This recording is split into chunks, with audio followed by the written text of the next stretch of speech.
You're going on a weekend trip. Most people throw some clothes in a bag and leave. But you have a spreadsheet, color-coded, with backup plans for the backup plans. You've researched every restaurant within a 10-mile radius. You know the weather hour by hour. You've packed 3 different outfit options for every possible scenario. Your friends call you intense. Your family says you need to relax. But here's the truth. You're not controlling. You're not neurotic. Your brain just functions better with a map. And today, we're diving into the psychology of people who plan everything. The ones society calls uptight, but science calls something far more interesting. Let's start with this. Planning isn't about being rigid. For most planners, it's actually about creating freedom. That sounds backwards, doesn't it? But stay with me, because the psychology here is fascinating.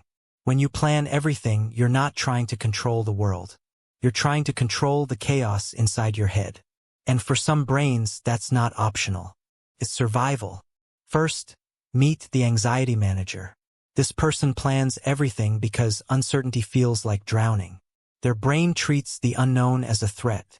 What if something goes wrong? What if I forget something important? What if I'm not prepared? These aren't just passing thoughts. They're alarm bells.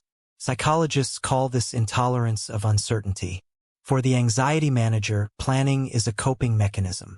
Every checklist, every itinerary, every contingency plan is a small act of reassurance. It tells their nervous system, we've thought this through. We're ready. We're safe. Neuroscience backs this up. Studies show that people with higher anxiety levels have overactive amygdalas, the brain's threat detection center. Planning calms that system down. It doesn't eliminate the anxiety, but it makes it manageable. So when someone tells an anxiety manager to just go with the flow, they're essentially saying, just ignore your brain's panic button. That's not helpful. That's dismissive.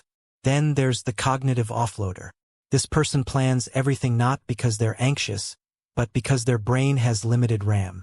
They're managing 1,000 different inputs, work deadlines, family obligations, social commitments, bills, appointments. If they don't write it down, organize it, and plan it out, things fall through the cracks. And that failure feels catastrophic. Psychologists call this cognitive load theory. Your working memory can only hold so much information at once. For the cognitive offloader, planning is how they free up mental space. They're not micromanaging. They're optimizing.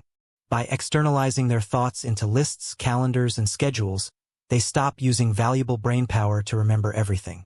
Think of it like this. Their brain is a computer with too many tabs open. Planning closes the unnecessary ones so they can actually focus. It's not about control. It's about clarity. And for these people, spontaneity doesn't feel freeing. It feels like adding more tabs when the system is already lagging. Now let's talk about the control seeker. This person plans everything because at some point in their life, chaos hurt them. Maybe they grew up in an unpredictable home. Maybe they experienced a traumatic event that came out of nowhere. Maybe they once trusted the universe to handle things and the universe failed them spectacularly. So now, their brain has decided that planning equals safety. If they can control the variables, they can prevent disaster. Psychologists see this often in people with past trauma. Planning becomes a protective mechanism. It's their way of saying, never again will I be caught off guard.